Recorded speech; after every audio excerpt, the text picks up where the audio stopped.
Welcome to VRD History, where we dive into the research and development that defined the icons of motorsport.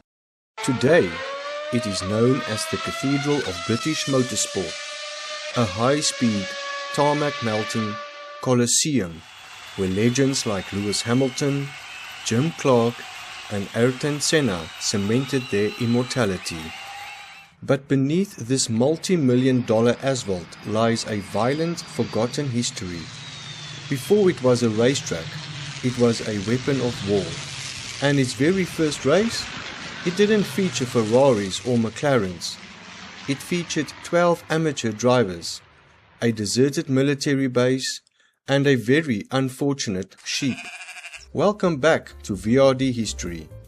Today, we are tracing the tire marks of an absolute titan. This is the definitive, high-octane history of the Silverstone Circuit.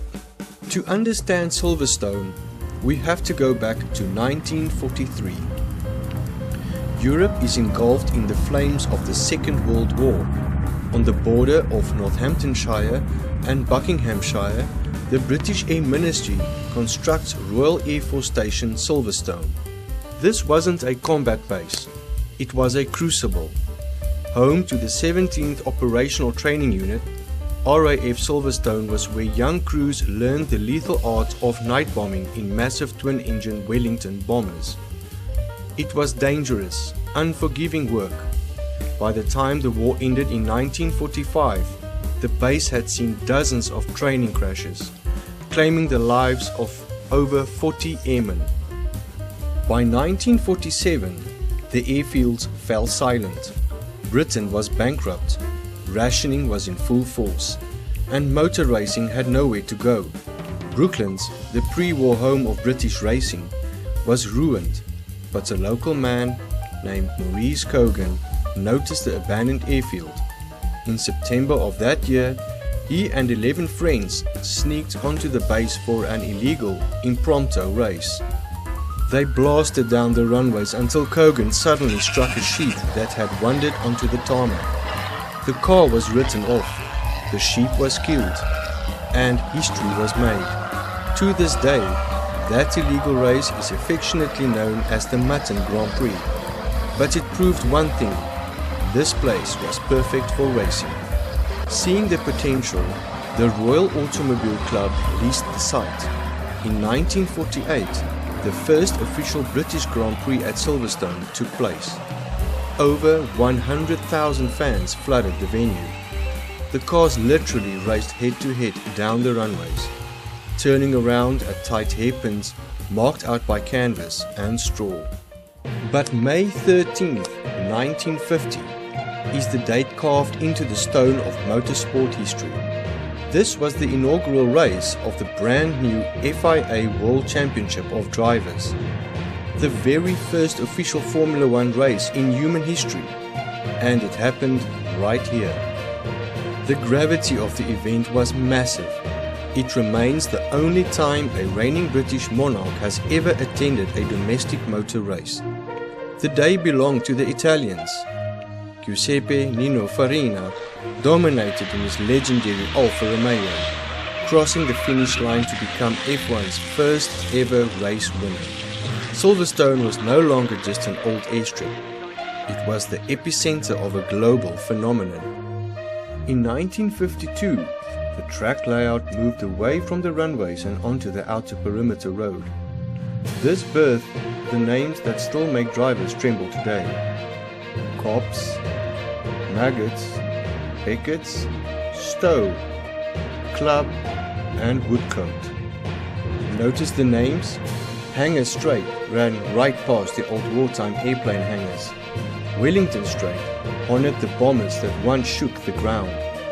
For the next few decades, Silverstone shared the British Grand Prix with tracks like Aintree and Brands Hatch, but it was always a favorite for one simple reason: speed.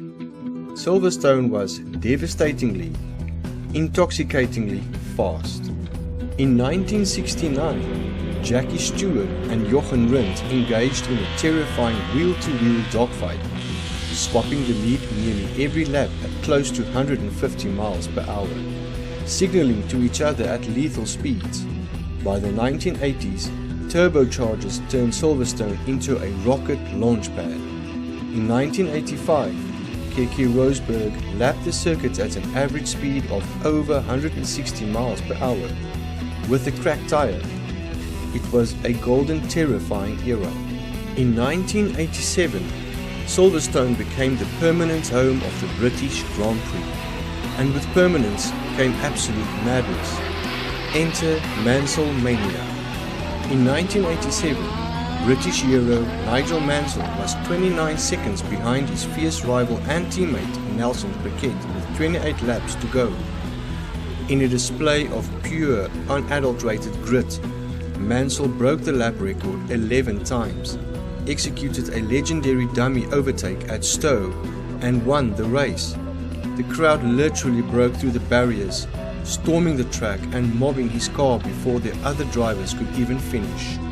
4 years later, in 1991, Mansell did it again and gave a stranded Ayrton Senna a lift back to the pit lane on the sidepod of his Williams, one of the most enduring images in all of sports history. But as cars got faster, the dangers grew too great. Following the tragic death of Ayrton Senna at Imola in 1994, Silverstone had to evolve. The ultra-fast sweepers were reprofiled. Copse, Stowe and Abbey were slowed down, and chicanes were added to protect the drivers from their own machines. Silverstone transitioned from a flat-out drag strip into a highly technical masterpiece. In 2010, the circuit underwent its biggest transformation yet, introducing the arena layout and the futuristic Silverstone Wing pit complex. And a new king rose to claim the asphalt. In 2008, under a biblical downpour, a young Lewis Hamilton put on a wet weather masterclass, lapping almost the entire field to win by over a minute. He would go on to win a record-shattering 8 British Grand Prix on this hallowed ground.